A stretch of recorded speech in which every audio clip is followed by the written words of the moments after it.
Sebuah mobil yang sedang mengisi bahan bakar di SPBU Karangmoncol, Pemalang, Jawa Tengah ludes terbakar.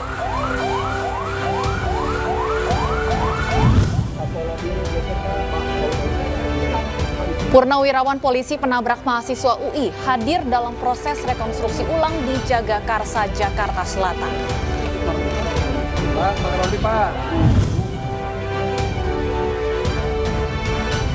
Pernyataan jaksa tentang pelecehan seksual yang dialami Putri Chandrawati adalah khayalan dipertanyakan kuasa hukum.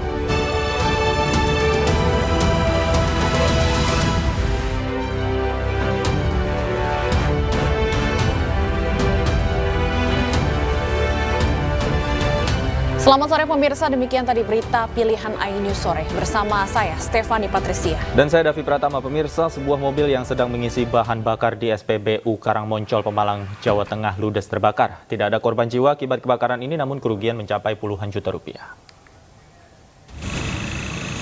Kebakaran kok bensin, kebakaran mobil kan berarti nang mobilnya kayak. Satu unit mobil pick-up terbakar di SPBU Karangmoncol, Pemalang, Jawa Tengah. Api dengan cepat merambat ke seluruh badan mobil hingga hangus terbakar. Beruntung kebakaran tidak meluas ke unit pengisian bahan bakar dan kendaraan lainnya. Kebakaran ini berawal saat mobil box tersebut sedang mengisi bahan bakar di SPBU. Di tengah pengisian, tiba-tiba muncul api dari bagian bawah tangki mobil dan membakar seluruh bagian mobil. Untuk memadamkan api, petugas damkar dan warga sekitar berupaya memadamkan api. Mobil yang terbakar juga ditarik menjauh area SPBU agar tidak menyambar ke kendaraan lain. Kejadian mobil dalam keadaan mengisi bensin di diesel 400 liter itu dari mesin mobil keluar api, lalu merambat ke bensin yang sedang diisi. Tidak ada korban jiwa dalam peristiwa ini, namun kerugian ditaksir mencapai ratusan juta rupiah. Dari Pemalang, Jawa Tengah, Suryono Soekarno, iNews melaporkan. Diduga korsleting listrik, mesin percetakan yang berada di dalam rumah warga di Ciracas, Jakarta Timur hangus terbakar. Akibatnya kerugian ditaksir mencapai 2 miliar rupiah.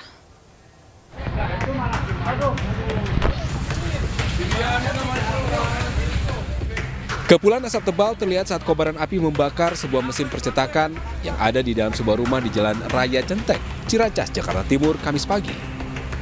Dengan cepat, api yang membakar mesin percetakan merambat ke beberapa bagian rumah.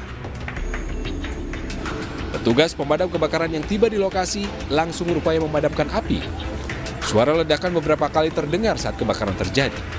Diduga, kebakaran terjadi akibat korsleting listrik dari mesin percetakan. Akibat kebakaran, kerugian ditaksir mencapai 2 miliar rupiah. Rumah percetakan. Oh, percetakan. Percetakan untuk buat undangan gitu atau ya, percetakan. Nah, terus awal apinya gimana, Bang? Awal api hitam langsung keluar dari depan. Oh, itu apinya api dalam ya, Bang? Dari dalam. Yang terbakar apa namanya, Bang? Mesin. Mesin. Untuk kejadian ini, menurut anggota yang datang lebih awal, diduga karena ada pengerjaan dan konsleting dari mesin percetakan. Mesin percetakan. Itu konsleting berarti artinya sempat meledak dulu ya, Bang ya? Sempat meledak dulu menurut informasi dari rekan kami yang pertama nyampe. Sedikitnya 9 unit mobil pemadam kebakaran beserta puluhan personil dikerahkan ke lokasi. Sementara jalan raya sempat ditutup sementara selama proses pemadaman berlangsung. Dari Jakarta, Rio Mani, iNews melaporkan. Saya kemudian kaget, tapi kemudian Yosua mengancam Yang Mulia. Kemudian istri saya menyampaikan, dia kemudian melakukan perkosaan terhadap istri saya. Saya tahu kapan kamu bohong, kapan enggak. Cerita kamu nggak masuk di akal. Kalian karena buta dan tertuli, makanya saudara tidak mendengar dan tidak melihat.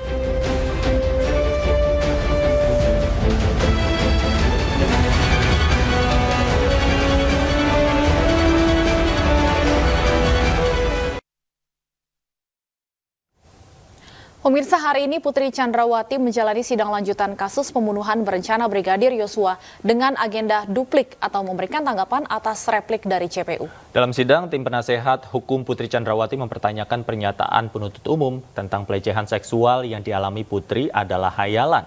Dalam sidang yang digelar di Pengadilan Negeri Jakarta Selatan, tim penasehat hukum Putri Chandrawati menilai replik atau tanggapan jaksa penuntut umum tidak berdasar atas fakta persidangan dan hanya bersifat asumsi.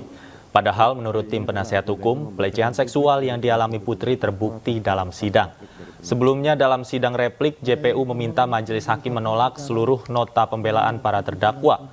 Bahkan tim penuntut umum menyebut pelecehan seksual yang dialami Putri adalah hayalan. Usai pengajuan duplik, majelis hakim menetapkan sidang vonis Putri Chandrawati akan digelar pada 13 Februari 2023. Telah diketahui oleh saksi Kuat Ma'ruf, tim penasehat hukum tidak menemukan bantahan yang didasarkan pada alat bukti yang valid dan argumentasi hukum yang kokoh dari penuntut umum. Sebagian besar dari 6.000 kata yang ditulis di replik tersebut menuliskan klaim kosong tanpa bukti, asumsi-asumsi baru, hingga tuduhan baru terhadap tim penasehat hukum. Sungguh sesuatu yang emosional, menyedihkan, dan nyaris sia-sia. Upaya penuntut umum menjawab nota pembelaan setebal 955 halaman dengan hanya 28 halaman replik yang penuh kalimat-kalimat emosional tampak seperti tersesat di rimba fakta dan argumentasi. Semakin penuntut umum berupaya membantah, semakin terlihat pula rapuhnya pembuktian hingga tuntutan yang diajukan di persidangan. Namun demikian, kami tetap menghargai upaya yang tampaknya sudah maksimal yang dilakukan penuntut umum tersebut. Replik yang diajukan oleh penuntut umum terhadap nota pembelaan penasehat hukum seharusnya merupakan suatu tanggapan yang dibuat berdasarkan uraian fakta yang terungkap di persidangan. Namun pada kenyataannya replik tersebut justru penuh dengan kata-kata klise dan serangan terhadap profesi advokat. Hal ini alih-alih membuat penuntut umum terlihat hebat, namun yang terjadi justru menunjukkan ketidakprofesionalan dan ketidakmampuannya dalam membuktikan dakwaan dan menyusun tuntutannya.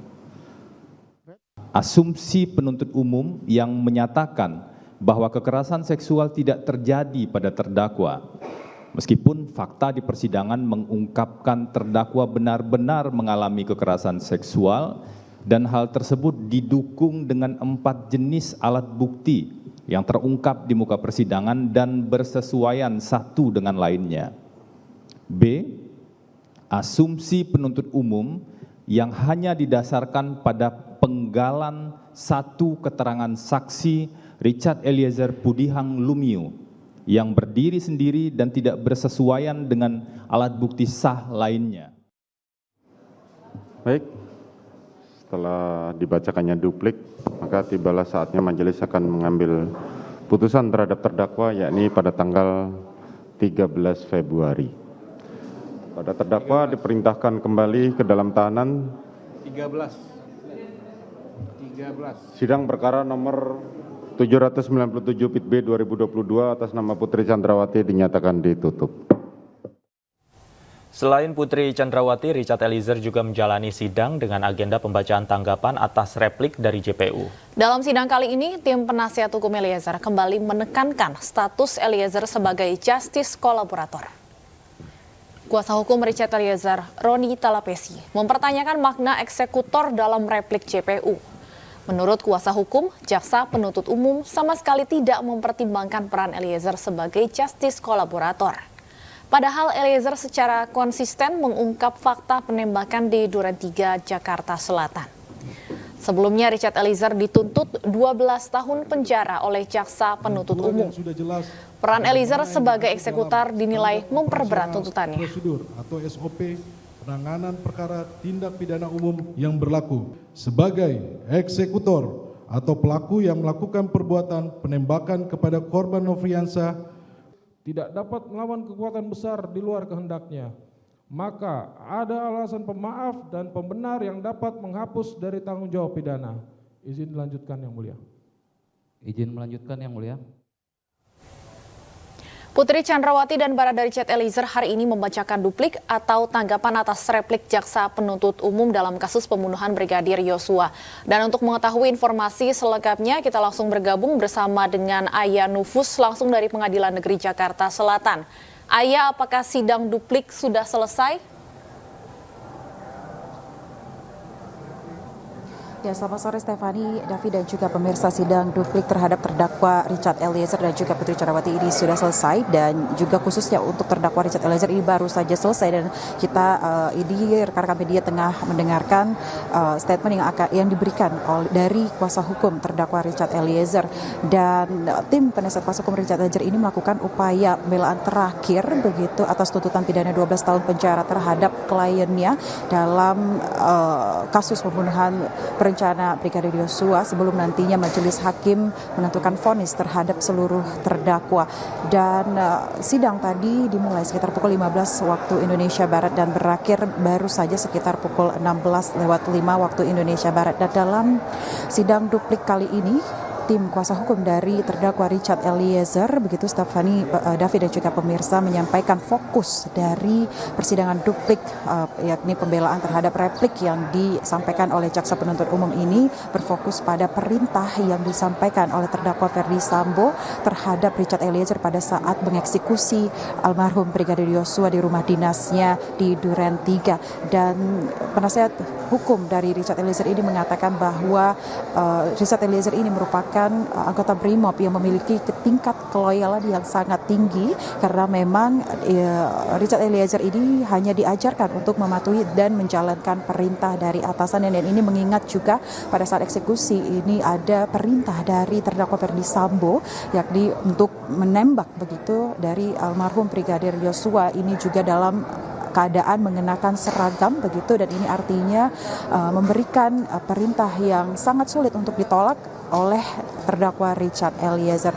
Dan selain itu juga Stefani, Davi dan juga pemirsa, para tim penasihat hukum dari terdakwa Richard Eliezer ini menyatakan bahwa perbuatan yang dilakukan dari terdakwa Richard Eliezer ini tidak dapat dipidana karena terdapat alasan penghapus pidana. Sementara demikian. Baik, terima kasih Aya Nufus atas laporan Anda langsung dari Pengadilan Negeri Jakarta Selatan. Selamat bertugas kembali. Pemirsa, mantan Kapolda Sumatera Barat Irjen Teddy Minahasa menjalani sidang perdana pembacaan dakwaan pada siang hari ini di Pengadilan Negeri Jakarta Barat.